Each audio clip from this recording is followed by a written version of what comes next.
President, despite the many positive attributes of Judge Mukasey, I cannot support his nomination for Attorney General. The next Attorney General must be more than a capable steward of the Department of Justice. I heard a lot about that he can run it well. Given this administration's disdain for the rule of law, it's imperative that the next Attorney General be a strong and independent voice for a return to the very basic principle that we are a government of laws and not of the king, the president. Regrettably, I do not believe that Judge Mukasey will be that voice. Over the last 6 years, this administration, supported by faulty legal opinions from the Justice Department, has claimed that it can ignore acts of Congress.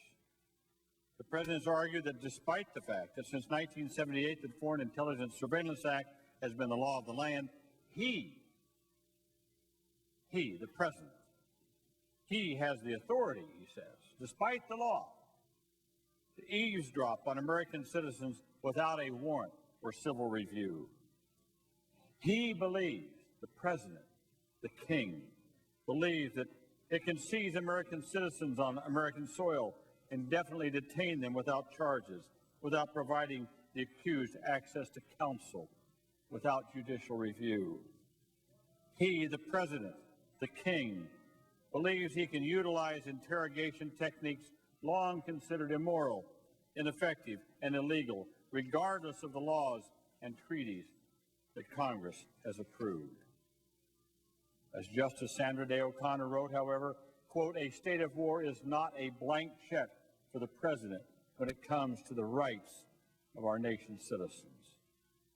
At a time when we sorely need an Attorney General who will stand up for the rule of law, Judge Mukasey has expressed a troubling view of unchecked executive power.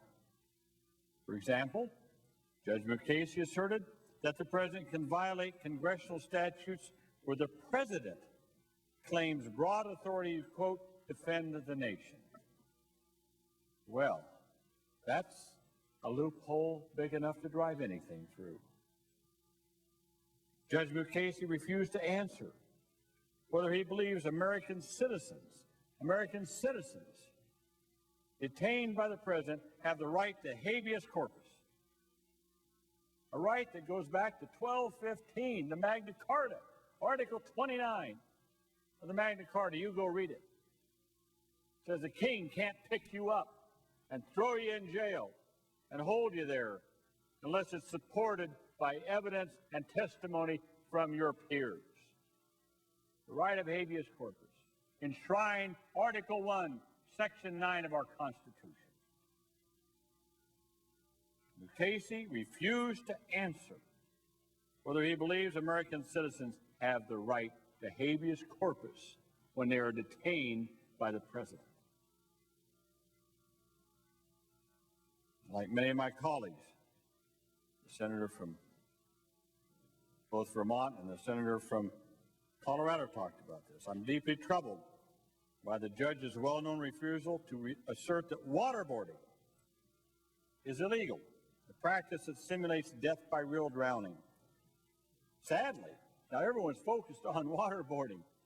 Sadly, he also refused to answer that other terrible practices which this administration has used are illegal. These include electrical shocks, beatings, the use of dogs, forcing prisoners to stand naked, induced hypothermia. Judge Mukasey doesn't know. He doesn't know whether this is illegal. Imagine that. Let there be no misunderstanding. Whether waterboarding is illegal is not a difficult question. This Senate has repeatedly stated, going back at least to the ratification of the Geneva Convention in 1955, that torture is a violation of our highest values and simply not permitted. 2005, we adopted the McCain Amendment, 90 votes to 9. The amendment reaffirmed that cruel, degrading, or inhuman treatment of detainees was prohibited.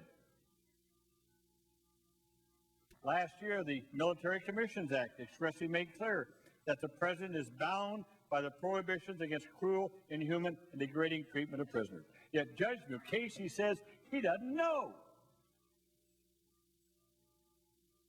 he can't determine whether waterboarding is illegal because he hasn't seen the evidence. He hasn't seen the classified material. You don't need classified material. You don't need any classified material on this.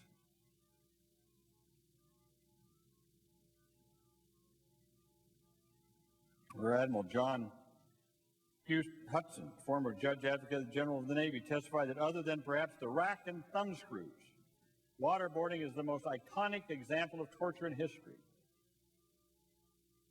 He added it has been repudiated for centuries, going back to the Spanish Inquisition. During the Spanish-American War and including World War II, the U.S. military has brought charges against those who practice this technique. In adopting the Military Commission Act, many senators made clear that interrogation techniques like waterboarding are illegal and constitute grave breaches of the Geneva Convention.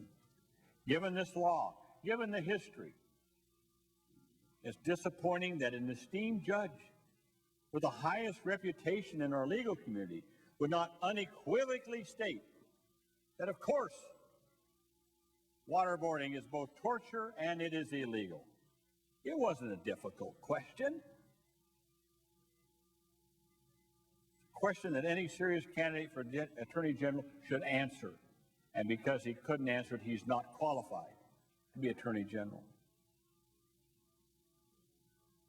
Are we just going to have another Attorney General that's just going to kowtow to the king, the president? I'm sorry, I get those terms kind of confused here. Well, I'm talking about Bush. I don't know if he's king or president. You know, according to the last Attorney General, he's king. Maybe this one believes the same thing. He can do whatever he wants to. But even in 1215,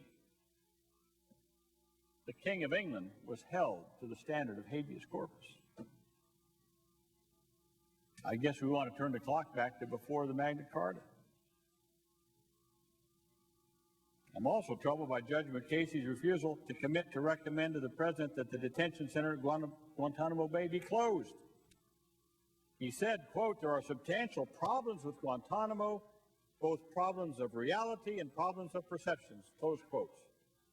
Well, if he believes that, why wouldn't he join with Secretary of Defense Gates, former Secretary of State Colin Powell, in recommending that it be closed? Mr. President, I have a petition here, signed by more than 1,000 people from around the United States, urging that our next Attorney General be committed to closing down the detention facility at Guantanamo Bay. I ask that it be inserted in the congressional record at this point. Without objection.